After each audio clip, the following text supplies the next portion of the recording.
पूछा कि हिसाब दो कि हरियाणा का इतना बड़ा क्यों बैठा, इस बात का हिसाब दो।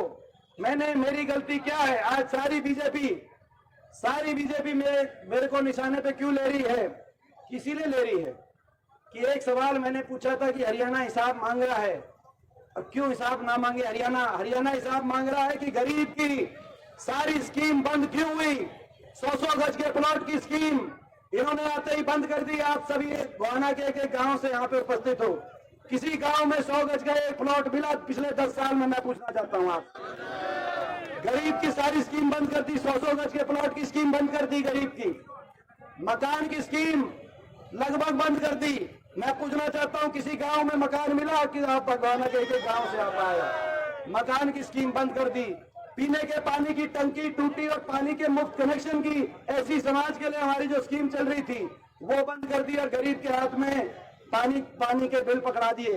ऐसी सरकार, गरीब की सारी स्कीम बंद। राशन डिपो पे हमारे समय दाल, चीनी, तेल, अनाज के साथ 10 साल, इनकी सरकार में 10 साल बंद। और इलेक्शन से पहले केवल इलेक्शन में वोट लेने के लिए वो भी कैसा कितना क्या देते थे, कितना क्या दिया वोट देने के लिए? 10 साल तो कुछ नहीं दिया। ऐसी इनकी सरकार गरीब की स्कीम बंद कर दी। हिसाब क्यों नहीं मांगे हरियाणा?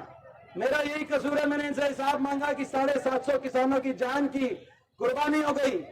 750 किसानों की जान की कुर्बानी लेने वाली ये सरकार साबित हुई। किसान न्यूनतम समर्थन मूल्य एमएसपी मांग रहा था, आंदोलन करना पड़ा। जब एमएसपी को छीनने और मंडियों को बंद कराने की सरकार कानून लेके आई और जब आंदोलन करना पड़ा और आंदोलन में 750 घर उजड़ गए तो उन किसानों के लिए सहानुभूति के 2 शब्द आपने नहीं कहे। इसीलिए मैं हिसाब मांग रहा था। मेरा यही कसूर था कि मैंने इसीलिए हिसाब इनसे मांगा।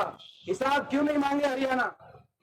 हमारी बेटियों को घसीटा गया, 750 किसानों की जान की कुर्बानी ली, गरीबों की सारी स्कीम्स बंद करी, तो हमारी बेटियों को दिल्ली की सड़कों पे न्याय मांगने के लिए, ये तो वो देश है जहां अपने दुश्मन की बहन बेटी की इज्जत भी अपनी इज्जत मान के देश चलता है। लेकिन उन बेटियों का क्या कसूर था? क्या कसूर था हमारी बेटी साक्षी मलिक का? क्या कसूर था हमारी बेटी विनेश फोगाट का? 6 ओलंपिक विजेता बेटियां, वो केवल ये कह रही थी कि ये भाजपा के सांसद ने हमारे साथ गलत किया है, एफआईआर दर्ज हो। लेकिन 6 महीने तक एफआईआर दर्ज नहीं करी इस सरकार ने। 6 महीने तक दिल्ली की सड़कों पे उनको घसीटवाने का काम हुआ। दिल्ली के 3 तरफ हम बैठे, हरियाणा में दिल्ली के 3 तरफ, लेकिन हम अपनी बेटियों को न्याय नहीं दिला पाए। दिल्ली में जाकर सुप्रीम कोर्ट ने जब कहा, उसके बाद उन बेटियों की एफआईआर हुई और आज दिल्ली कोर्ट के अंदर, सेशन कोर्ट के अंदर चार्जेस फ्रेम हुए, जिसमें जज ने लिख दिया हर मौके पे उन बेटियों के साथ एक गलत करता था। वो भाजपा का सांसद था।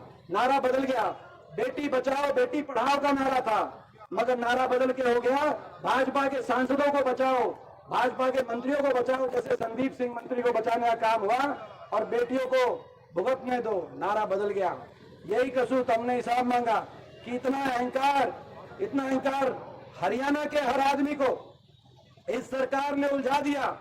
हम इनसे हिसाब मांग रहे हैं, हरियाणा के आदमी को उलझा दिया।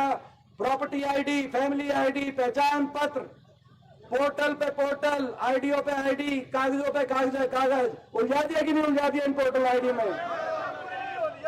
और चक्कर काटो, डीसी ऑफिस के चक्कर काटो, फला ऑफिस के चक्कर काटो, अगर स्पेलिंग गलत होगी तो चक्कर काटो, नाम गलत लिखा गया तो चक्कर काटो, पिता का नाम गलत लिखा गया तो चक्कर काटो, आमदनी बढ़े तो आमदनी गलत लिखवा दी तो चक्कर काटो, और चक्कर अपना काटो, अपने कागज इकट्ठे करो।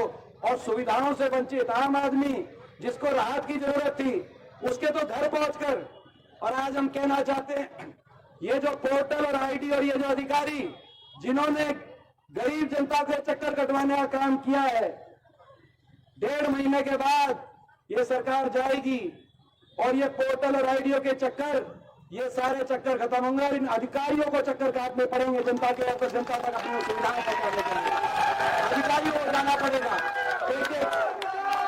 एक लाभार्थी के पास, एक घर में, एक बड़े बुजुर्ग के पास, जहां एक घर में अधिकारियों को जाना पड़ेगा सुविधाएं देने के लिए, चाहे वो पेंशन हो चाहे राशन हो।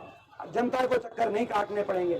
तो जनता को तो उलझा दिया पोर्टलों में और आईडीओ में, और हरियाणा के नौजवान को उलझा दिया सीटी में और कच्ची भर्ती में 3 साल पहले सीटी हुई थी, 3 साल के बाद कोई सीटी नहीं हुई। उलझा दिया कि नहीं उलझा दिया नौजवान को सीटी। और कह रहे थे ये लोकसभा चुनाव के बाद कि भाई ये जो उलझाया हुआ है, हम इतनी नौकरियां देंगे विधानसभा चुनाव तक। कहा था कि नहीं कहा था नायब सिंह जी ने? अब तो विधानसभा चुनाव डिक्लेयर हो गए, कितनी नौकरी दे पाया? आपने नौकरी नहीं दी, आपने पक्की नौकरी नहीं दी, कच्ची नौकरी। कौशल निगम ले आए। बाबा साहब की परछाई में खड़े होकर हम कहना चाहते हैं